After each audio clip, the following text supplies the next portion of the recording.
Friends, welcome to వనీ వంటిల్లు. ఈరోజు మనం శనగపిండి వేయకుండా పుట్నాల పప్పుతో ఇలా జంతికలు తయారు చేసుకుంటే నెల రోజుల పైదాకా తినవచ్చు. చాలా క్రిస్పీగా, గుల్లగా, కరకరలాడుతూ ఉంటాయి. ఎంతో టేస్టీగా అనిపించే వీటిని ఈజీగా ప్రిపేర్ చేసుకోవచ్చు. ఇప్పుడు మనం జంతికలు ఎలా తయారు చేసుకోవాలో చూద్దాం. ఇట్లా హాఫ్ కప్పు రోస్టెడ్ చెన్న ఉంటుంది కదా, పుట్నాల పప్పు, వాటిని తీసుకోండి. దీన్ని ఒక మిక్సీ జార్ తీసుకుని ఈ పుట్నాలని దీనిలో వేసి మెత్తని పొడిలాగా చేసుకుందాం. ఇలా మెత్తని పొడిలాగా చేసుకున్నాక పిండి జల్లిడి ఉంటుంది కదా, దానిలో వేసి ఈ పిండిని జల్లించుకోవాలి. చూడండి, ఇలా జల్లించుకున్నాక ఇట్లా వేస్ట్ అనేది వస్తుంది. దీన్ని పడేసేసుకోవటమేను. ఇప్పుడు బియ్యం పిండి 2 కప్పులు తీసుకుని దాన్ని కూడా ఈ పిండి జల్లీళ్ళు వేసి జల్లించుకోండి. ఇప్పుడు 2 కప్పులు బియ్యం పిండి వేసి జల్లించుకోవాలి. ఇలా రెడీ అయింది కదా పిండి. దీనిలో ఇప్పుడు 1 టీ స్పూన్ వామ్ తీసుకోండి. వామ్ని చేత్తో ఇలా 2 చేతుల మధ్య వేసి గట్టిగా నలిపి వేయండి. ఆ ఫ్లేవర్ అనేది బయటికి వచ్చి మనకు బాగుంటాయి. ఇలా 1 టీ స్పూన్ వామ్ వేసుకోండి. మీ స్పైస్ని బట్టి చిల్లీ పౌడర్ వేసుకోవాలి. కారము నేను ఇట్లా 1 టీ స్పూన్ కారం వేస్తున్నాను. రుచికి తగినంత ఉప్పుని వేసుకుందాం.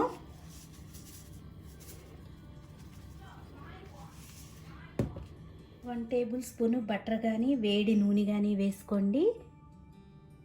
ఇప్పుడు మొత్తం మిక్స్ అయ్యేలా కలుపుకోవాలి.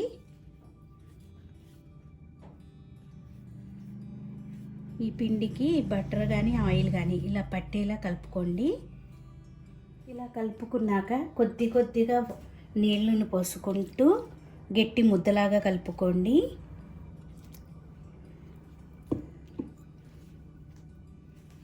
పిండి వంటలకు ఎప్పుడూ కూడా కొంచెం గట్టిగానే ఉండాలి.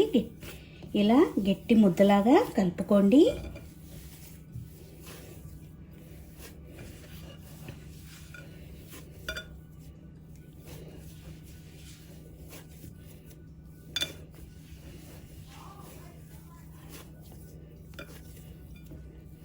ఇప్పుడు జంతికలు వండే గొట్టం తీసుకుందాం.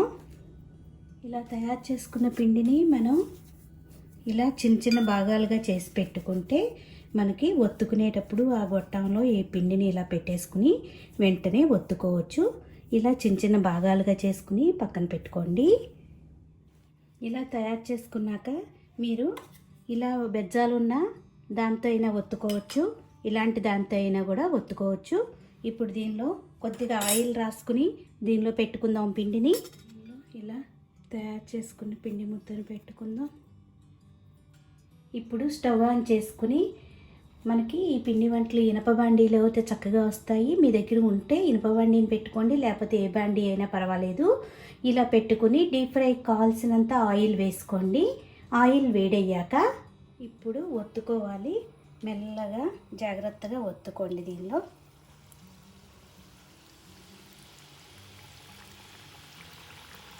ఇప్పుడు వాటిని వేగనిద్దాం.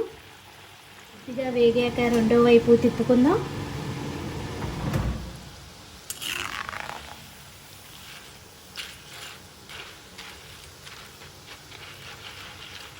ఇలా మీరు కదిలించుకుంటే మనకి చక్కగా 2 వైపులా కూడా వేగుతాయి.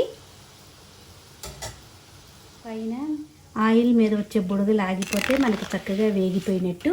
ఇప్పుడు వీటిని ఒక గరిటెలోకి తీసుకుందాం. ఇలా వేగితే సరిపోతుంది. ఇవి చాలా క్రిస్పీగా ఉంటాయి. మిగతా పిండి అంతా కూడా ఇలాగే వేయించుకుని పక్కన పెట్టుకుందాం. పిండిలో ఇలాగే అన్నీ కూడా ఒత్తుకోవాలి. మొత్తం జంతికలు రెడీ అయిపోయినాయి. చూడండి ఎంత క్రిస్పీగా ఉన్నాయో. నోట్లో వేసుకుంటే ఇట్లాగే కరిగిపోయేంత నొక్కుతున్న మీకు సౌండ్ తెలుస్తుంది కదా, అంత క్రిస్పీగా ఉన్నాయి. 2 కప్పుల పిండికి ఇన్ని జంతికలు అయినాయండి. మీరు కొంచెం ఎక్కువ చేసుకోవాలి. 1 కిలో అనుకుంటే కిలో బియ్యం పిండికి మీరు 1/2 కిలో పుట్నాలు వేసుకుంటే సరిపోతుంది. ఈ వీడియో మీకు నచ్చినట్టయితే ఒక లైక్ చేయండి, షేర్ చేయండి, కామెంట్ చేయండి. మరిన్ని వీడియోల కోసం వనీ వంటిల్ని సబ్స్క్రైబ్ చేసుకోండి. Thank you for watching.